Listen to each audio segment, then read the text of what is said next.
Alright, YouTube, we have another video. It is called A Cop Realizes He's Going to Jail for Life. Without any further ado, we're going to get straight into the video. If you don't sub, your mammy can't save you. I'm going to tie your ass up. I'm going to my favorite song? Honestly, the last one, bro. The last one was crazy. The outro, perfect way to close the album. Everything was just good, you know what I'm saying? I fuck with the outro. This is Grant Hardin, a All right. 50-year-old police officer hiding a horrifying secret. Grant has been apprehended on suspicion of murder, but as it would later transpire, his crimes and behavior were so bad that in his interrogation, he tried everything he possibly could to Now, we'll escape. see if we can check it out after this video. February, James Appleton was pulled into a parking lot on Ganridge Road to take a phone call with his brother-in-law. Suddenly, a loud banging sound was heard over the phone, and the line went dead. A passerby had spotted a white Chevrolet Malibu parked behind James's car that immediately sped away after the loud noise. When the passerby went to check on James, he was lying dead at the wheel with a gunshot wound to the head. Gateway, Arkansas is a small town of 400 Shot him in people, his head, so too. the owner of the Chevy was quickly determined to be Grant Hardin, a 50-year-old police officer who had lived in this town his whole life. Later that night, Grant's vehicle was stopped at a police roadblock after taking his family out for dinner, and he was quickly brought in for questioning. So this bitch ass nigga just did a drill in this car and went out to get dinner with his fucking family after he just did a drill in the car. This nigga is fucking retarded. And I see why his hairline is fucked up. He don't deserve no fucking hairline. He a This dumb interrogation bitch. one of the most excruciating and difficult that Arkansas police had He a ever had to stupid deal bitch. with. I ain't gonna lie, bro. Chamberlain. I know we have James Chamberlain. Okay, yeah. Did you used to be a police officer somewhere? Or, I thought I recognized you, but I wasn't 100% sure where I knew you from. But somebody said that you used to be a police officer at Gateway or something like that. Okay. The interrogation begins casually as Detective Chamberlain opens with questions about Grant's career. As they're both police officers, he assumes he can strike an immediate middle ground with him, building trust between them and hopefully getting him to relax so he'd give up information easier. A strategy that he'd soon find out had the opposite effect. Grant But nah, though, like, about George. Is it about George Floyd? No, this has nothing to do with George Floyd.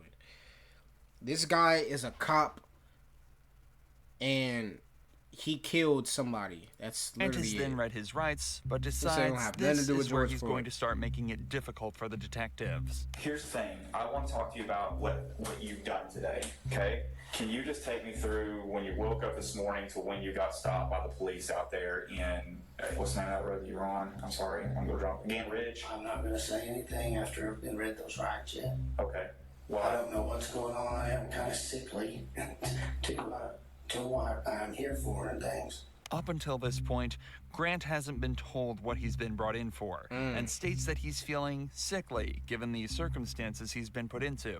Given his disturbing body language, he may also be feeling exposed and somewhat inferior due to being the suspect of a case instead of the detective for the first time in his life. so you Oh, don't. bitch, you shouldn't be killing people if you're gonna feel inferior in situations like this. You should have been ready to face this situation. I don't understand why niggas do crimes and aren't ready to face the time. Nigga, what you think? You just a better... You think your little stupid dumbass is gonna outsmart 50 niggas that's working on this case. You a dumbass Want to explain what you've bitch. done today? Did you? Is there a reason behind that? What was the first thing said? I have the right to remain silent. Okay. So you're telling me that you don't want to talk to me right now? Yep. Okay. Cool. Hang tight right here for just a few minutes, okay? As is normal in a case like this, the detectives leave the room for a few minutes to talk about how they're going to handle the interview. And not only does it give them time to formulate their approach, but it also gives the suspects time Time alone to worry about to what could be ice, going on yeah, and form to- anxiety to- regarding their situation. yeah, to At the form same time, though, anxiety. it may also give the suspect a moment to collect their thoughts and generate their own story and approach to the interview, putting the detectives on the back foot instead. By the way, I'm Detective Cordier. I think we've met once before. Probably so. Yeah, I think so. Probably Okay, so. I don't know if I scared you at the beginning or what, but that's why I was trying to, and I can't. You see the position that I'm in. I can't tell you why you're here, but at the same time, I need to rule you out into something. Does that make sense? When the detectives re-enter the room, they try an obviously different approach, this time attempting to set Grant at ease, stating that they just need to clear him from any wrongdoing, and then he's free to go on his way. Many people would, at least subconsciously, be inclined to open up a little more in an attempt to get out of there as soon as possible. But Grant has other ideas. Would you be willing to talk to me about your day, knowing that I need to rule you out of something, or like I'm just, if you didn't do anything wrong today, you have nothing to worry about. Yes, I would have liked to, but before Yeah. the rights were read, so Okay. not knowing what's going on. Yeah, and you understand as a detective, we read those rights to everybody who comes in here. It's not just you. It happens to everybody that walks through this room and talks to us. As a former police officer, Grant is fully aware of He's all already- of this. yeah, He he knows, knows, everybody bro. that's interviewed, innocent or not, has to be read these He's rights, ahead of the- which he's- essentially it's gonna be- completely invalidates this as the real reason that he isn't talking.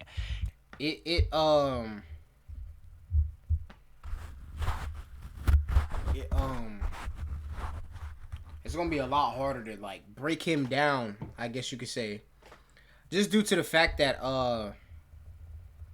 he's a police officer. You feel me? This is his game. This is his comfortable. This is his safe space. You know what I'm saying? Like he done did this a million fucking times. Like. He's just using it as an excuse to refuse to talk, and possibly to even stall for time. I guess my question is this, knowing what I just told you, I guess if it was me and I was, if I was in your position, I'd be like, hey, James, I did this, or Grant, I did this, I was at, here, and here, and I would just be done with it. But at this point, like, I can't clear you from this because you could still potentially be a suspect. I don't know if I'm not explaining it right or what is going on Explain here. it fine. I just have to, once the rights have been read, I have to, it says I have the right to be silent. Yes. Okay. I'm always gonna exercise that right, I bro. know you were a police officer before. Every time. Right? You're a police officer in Gateway? It's an easy yes or no. I'm being silent. Well, I can see that. We can do this all night. I mean, it doesn't We bother can. me. You're going to continue to be a suspect until I find out otherwise. Okay? Unfortunately for the detectives, Grant is exercising perfect form within this interrogation.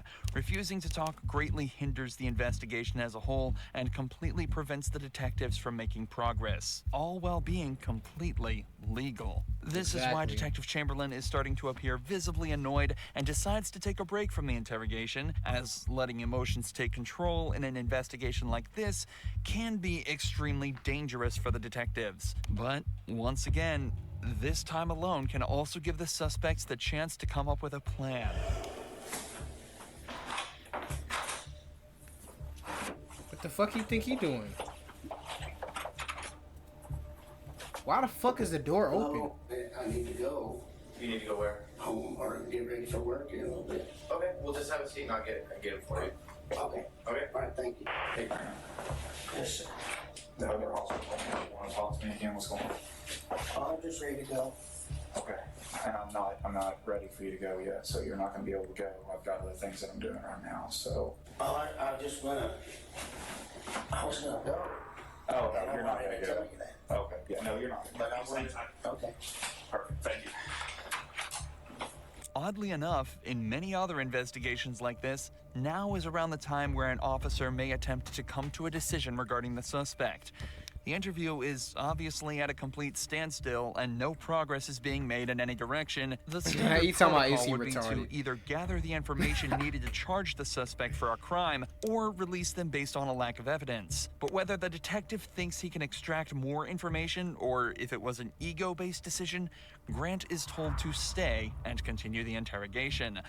The police then try to take some time to piece together more of the story, talking to witnesses to try and place Grant at the scene of the crime. Despite his silence being perfectly legal and acceptable, it greatly increases the detective's suspicion towards him. Suspicion that's only heightened Obviously. when Grant's wife says that his only alibi was that she thought he was spreading grass seeds at the time of James's death. All signs point towards Grant, and Detective Chamberlain goes back in for round 3. Detective Cordero is talking to your wife right now. I talked to her a little bit.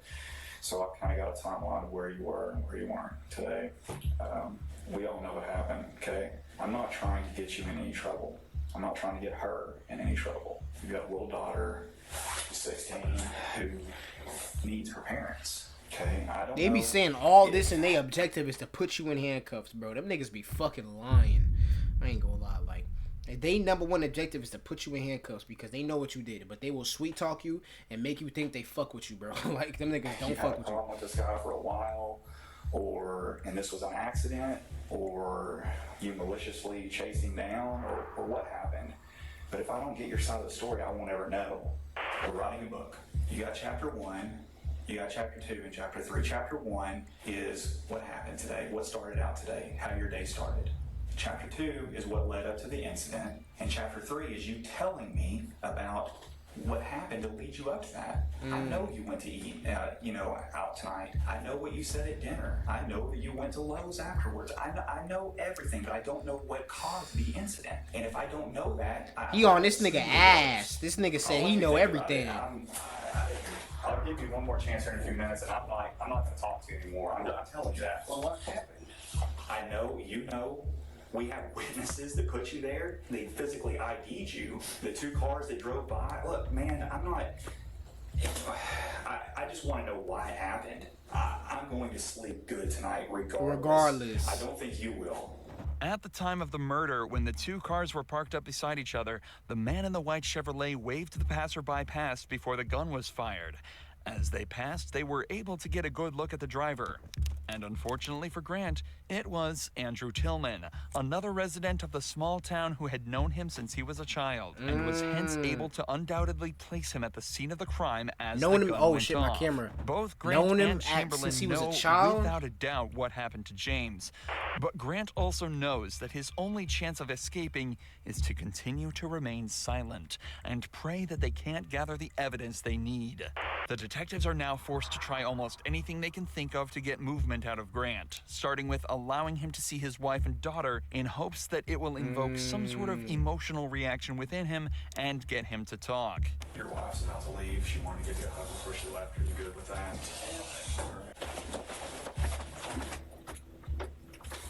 Me too. Okay.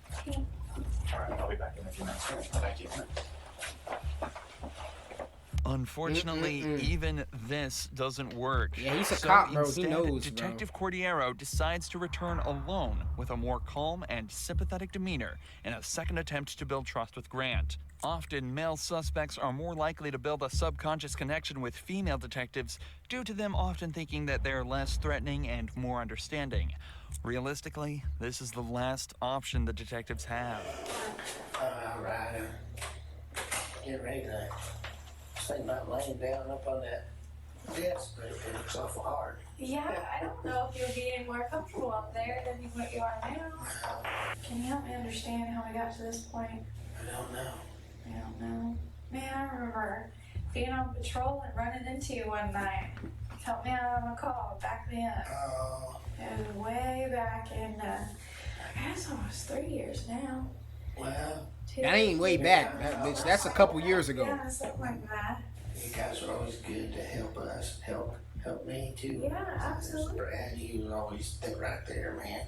Cordiero opens up with an anecdote about how Grant apparently backed her up on a case W 3 anecdotes, years ago. though, chat. I ain't Even gonna lie, though she- he doesn't necessarily remember it, this will give him the idea that Cordiero will be even more sympathetic and helpful towards him as he's Exactly. done her a favor in the past. But they It know also each other. allows them to continue reminiscing about their time on the force and the people they've worked with, further strengthening the subconscious bond Grant will be creating. I just don't understand how we got to this point. Yeah, me neither. If you're willing to talk, Oh, tell I'm me. just ready to go to bed. I don't blame you. Me too. Me too. Shit, you And gotta we could talk do that. first. You just talk to me. Well, I just have to, since you read those rides, I have to do the ride. Well, what's the difference? You know the difference. Regardless of something happened or not, and if it did, if it was an accident, well, tell me. Like, help me help you. Like, I want to know what I can do or what happened today to be able to explain it later. I don't know what happened today. I just need to You know, people are gonna have questions. Your family. I have questions. Well, exactly. So why can't we figure this out together? Cordero is making a conscious effort to use inclusive language, such as "we will figure this out together." This and her open Why and can't we expressive figure this body out language together? are both techniques she's using to make Grant feel more relaxed, and as though he's part of the solution, not the problem. She's also making every effort to be nice to Grant, in hopes that maybe he'll finally open up to her, or at least give her a way in. We can start from the very beginning. I mean, I know you probably slept in because you work nights. I work nights. Trust me, I worked nights for almost 4 years. I understand how that sleep schedule is. yeah, I was sleep's all So, messed up. did you sleep in today? Yeah, I bet you did. You could have got to work tonight, huh? Yeah, Yeah. What time did you get up? noonish. Around noon. That's usually what time I got up too. Did you watch anything good on TV? Usually that's what I do. I'd eat and watch TV. She breaking him Myself down. up a little bit. She breaking him down. Anything good? She ISOing that nigga. Simple stuff Oh yeah. on TV. You watch the same episodes, or like, do you have a specific TV show you would wake up and watch? Well, we watched, I mean, my wife always has it on, I can't remember what channel it's called, Right Now TV Land. Oh, okay. I haven't really watched any of that. I couldn't even tell you what it was about. Is your wife like that? Oh, well, I think she'd better watch other stuff, but that's all. Yeah. It might not be about the case, but finally, Grant is He's talking. and Cordero He's has talking. found her That's a way step in. forward. If she can keep the flow of this conversation up, she might be slowly able to extract information from him even without him knowing. Talking about specifics such as TV shows and sleep schedules, even that could lead to catching him in a lie and placing him in certain places at certain times. But most importantly, she's building a connection with him and continuing to let him talk, which increases the chance that he either slips up or decides to make it easier on the detectives and answer a question. But predictably, as soon as Cordero started asking him to talk about the case again, He'd be he shut quiet. down once Yep. more, refusing to answer any more questions and staying He's silent. on that, bro. I think you have a lot to live for. Beautiful family, who I've had the privilege of talking to. The way I look at it is, you're a man. Men face their mistakes and they own up to them. And they figure out what happened and figure out how to solve it and move on. Like I said, I'm honestly here to help you. I want you to understand that. I wouldn't spend my time in here with you if I didn't. And that something happened today that needs to be explained. Did you make a mistake today?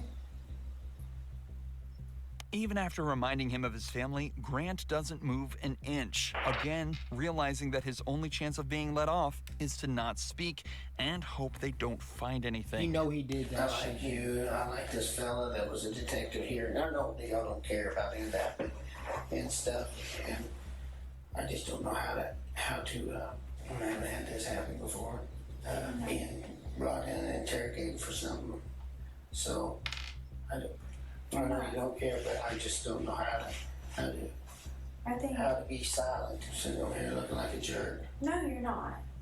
That, honestly, you were far from that. You're very polite. Don't you know why you're here? I appreciate you guys, and I'm just gonna get a lawyer, Yeah. It's up to you. but You can either, obviously something's going on and I need one. I just want to hear your side, but I want to get a lawyer. After hours of almost pointless back and forth, Grant finally asks for a lawyer, meaning the detectives can no longer question him, and concludes Damn. the interrogation. Damn, But this is damn, far damn. from where the story ends. Between this interrogation and the final court hearing, Grant and his lawyer both realized that there was simply no way he was going to be released Yeah. scot-free. Not only was there Yeah, a I man feel at the like he scene was of the definitely crime cooked. who all but saw him pull the trigger, people were also starting to realize that he'd actually either been fired or resigned from 3 different police force jobs before becoming the chief of police in his hometown. So, on October 16th, 2017, he pleaded guilty to the first-degree murder, but refused to reveal his motive, leaving each member of James Appleton's family without closure to this day. However, as Grant was being prosecuted, a shocking revelation was years. made that turned him a murderer into a senseless monster of a human being. As his DNA was being taken, they realized it was already in the system under an unknown name for a crime committed almost 20 years ago.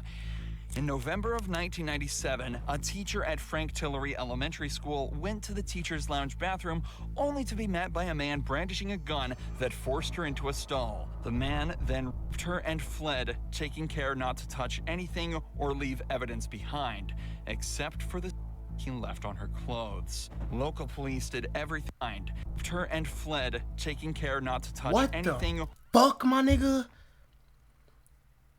This nigga left no DNA on the scene except for the nut that he... Or leave evidence behind. This is the except craziest... For the he left on her This clothes. nigga's crazy. Local police did everything they could to identify the perp, but after Put this nigga in a car full of gas with a tank with 400 miles of gas in it and light that bitch on fire. 20 months of effort, the investigation went cold until 20 years later when Grant Hardin's DNA was found to be a perfect match. That's And because crazy. Rogers police had obtained a John Doe warrant back in 2003, allowing them to arrest an unknown suspect and bypass the statute of limitations, he was hit with the 14-year sentence for his on top of the 21 years for the murder of James He needs Appleton. more than that. I ain't gonna And lie. as 35 such, years? Grant Hardin was sentenced to 35 years in prison. That meaning ain't even he'll enough. likely live out the rest of his life behind bars. Man, fuck that. That nigga need 79 million years, nigga. Show that nigga we ain't fucking off. You know what I'm saying? That's what he need, bitch. 10 quadrillion, nigga. Years. Show that nigga ain't shit to play with. You know what I'm saying?